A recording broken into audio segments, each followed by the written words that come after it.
Greetings, ladies and gents, and welcome to today's edition of RE329, where I take old stories I've narrated and update into modern audio standards. This story is called In Most of the Galaxy, Wars Are Often Just Shows of Strength with Fighting as a Last Resort. As such, weapons are designed to be elaborate and flashy. Turns out, humans whose weapons are built with efficiency in mind have a different understanding of war. Colossus, Grand Admiral of the Karani Fleet, preened as he stood upon the bridge of the Indominator, gazing out through the viewport. Out in the void, although he couldn't see more than half of them, cruised the pride and honor of his race. Countless battles had it waged against lesser fleets, and unmarred it had won each and every one. Today, he could feel in his dorsal spines would be another such day. Space combat in the galaxy had moved on from such puerile matters as actually blowing up one another's ships.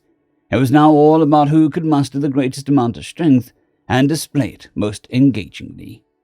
The message was very much, I could blow you up, but I haven't, so surrender now before I change my mind. Had it worked, especially for the Quran. The victim in every such battle was free to demand punitive reparations from the loser, which usually included signing on as a vassal state, a tithe of resources from their world in perpetuity, and so forth. As such, it was a very profitable state of affairs for them to declare war upon any new race that managed to muster the technology to achieve FTL flight. Such races simply didn't have the resources or the fortitude to face a higher-tech enemy in battle, and surrendered at the first opportunity. The latest newcomer race called themselves Terrans or Humans. Colossus didn't care either way. He'd personally given the order for one of his battle cruisers to go to their homeworld and strafe a couple of their cities, then transmit a declaration of war. It had worked. The Terrans were on the way. For a newly emergent race, he was a little impressed at the size of the fleet that they were bringing with them, though it held fewer than a quarter of the number of ships in his armada. Did they even intend to put up a fight, or would this be a quick surrender after the first pass? He'd rather suspect the latter, given the lack of decoration on their vessels. All hands to battle stations. It really wasn't his place to give the order, but by the great egg, he loved to do it. So Captain Huckridley could go rattle his spines somewhere else. The crew of the Indominator quickly dashed to their places, though he could almost feel the smug complacency that permeated the ship nearly as thoroughly as it did his very being. They were good at their jobs, good at winning. He was proud of them. Transmit orders, formation 1-1. The battle fleet formed up around the Indominator in the classic reaching claw formation, which had brought them victory in battle after battle. Opposite, the Terrans didn't seem to be seeking any particular dramatic formation. Colossus frowned. This wasn't going to be much of a victory if they weren't even going to try. Still, it wasn't his job to show the opposing admiral how to fight. He was there to show the Terrans that they were there to lose. Raising his fist, he brought it forward. Staggered attack, squadron by squadron. Go! The order wasn't really necessary, but once again, he liked to give it.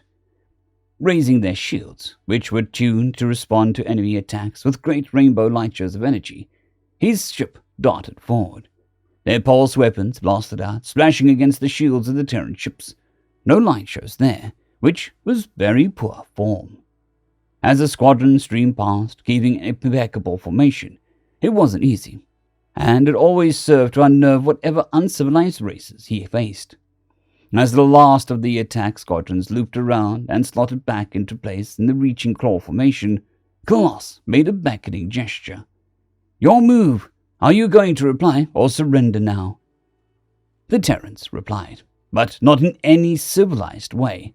Splitting apart into several fluid elements, they darted forward at greater boost than any of the attack squadrons had used. Colossus scoffed. What race could stand such gravitational forces and still keep a clear head for an attack run? As each element wove around one of the four spurs of the reaching claw, it became clear that Terrans were one such race. And then something else became clear. The Terrans opened fire on the attack squadrons, but the shots didn't splash harmlessly off the Karani shields.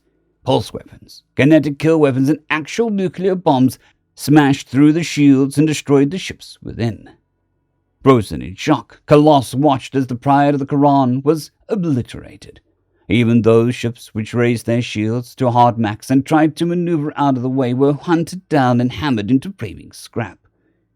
His eyes wide, he saw the four elements merging to swarm toward Dominator and her attendant battle cruisers.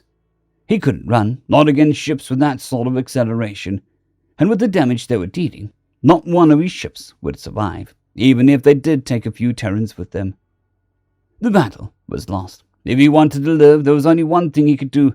"Signal surrender," he screeched. "If you value your lives, we must surrender now." As the message went out and the Terran ship slowed, he tasted the bitterness of defeat. How had it even come to this?